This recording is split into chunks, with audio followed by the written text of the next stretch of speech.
The Lord be with you. And with your spirit. A reading from the Holy Gospel according to St. Luke. Glory to you, Lord. Each year, Jesus' parents went to Jerusalem for the feast of Passover. And when he was 12 years old, they went up according to the festival custom. After they completed its days as they were returning, the boy Jesus remained behind in Jerusalem. But his parents did not know him, thinking that he was in the caravan, they journeyed for a day, and looked for him among their relatives and acquaintances. But not finding him, they returned to Jerusalem to look for him. After 3 days, they found him in the temple, sitting in the midst of the teachers, listening to them and asking them questions. All who heard him were astounded at his understanding and his answers. When his parents saw him, they were astounded, and his mother said to him, "Son, why have you done this to us? Your father and I have been looking for you with great anxiety." And he said to them, "Why were you looking for me? Did you not know I must be in my father's house?" But they did not understand what he said to them. He went down with them, came to Nazareth, and was obedient to them. And his mother kept all these things in her heart. And Jesus advanced in wisdom and age and favor before God and man. The Gospel of the Lord. Praise to you, Lord Jesus Christ. In the name of the Father, the Son, and the Holy Spirit. My beloved family, the child Jesus of Bethlehem. When we look at our Lord, how obedient he was to our beloved Mother Mary and to blessed Saint Joseph. He was God. He could have just said to them, "Hey, I'm God, you people have to be listening to me." But he didn't do that. As the Gospel said, he was obedient unto them. When I was talking to a group of young children, one of my classes, one evening, religious ed, I was telling them this importance of their role of being a child of mommy and daddy, and what they had to do to help mommy and daddy in their life. I said, do you know you have a responsibility to help your mother and father come closer to God and make it to heaven? And they all were dumbfounded. No one ever spoken that way. I said, it's true. You, by your good example, through your words and actions, help your father and mother to come closer to God. That's why we're always asked to be good children of our parents. So we encourage them to continue to love God through our words and through our actions. And it holds true as well as for mommy and daddy or mother and father.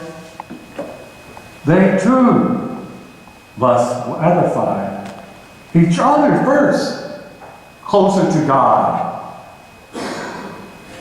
Help the spouse, that is, to come closer to God by becoming more in love with God. So that that spouse wants to not only love God, but to be with God in heaven. In other words, when you were there on your marriage day, the gentlemen, you're the grooms. So I'll say you young men at that time, when your bride's hand is put into your hand, at that moment, as she came down the aisle. It was like our Lord was saying to you, my son, I give you my beloved daughter. Love her, cherish her, and draw her closer to my heart through your words and through your actions. And vice versa. Our Lord says the same words to his loving daughter, the bride. My daughter, I give you my son. Help them to love me through your words and actions. Draw them closer to me so that you will be always loving me and you shall be his. So we have that responsibility as husbands and wives to love one another with the love of Jesus. Why is it important today? Because you and I see the destruction that's going on today of destroying Judeo-Christian families. The world is throwing all its garbage on mothers and fathers till many don't know which way is up anymore. They don't know how to perform their role as husband and wife, nor as mother and father. Because they have forgotten something to be able to overcome that distraction of the world, its evilness. I need Jesus Christ in my heart. I need Jesus Christ in my family life.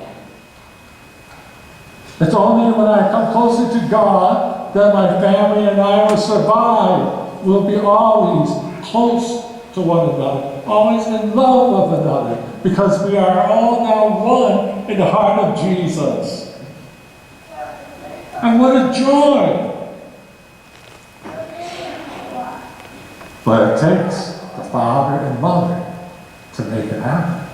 The children have to first see it with how they respect one another. Fathers, do you love your wife? Mothers, do you love your husband? Because children can see through it all. When they see you respecting one another, you're praying together, you do things that are spiritual, and they know you're genuine.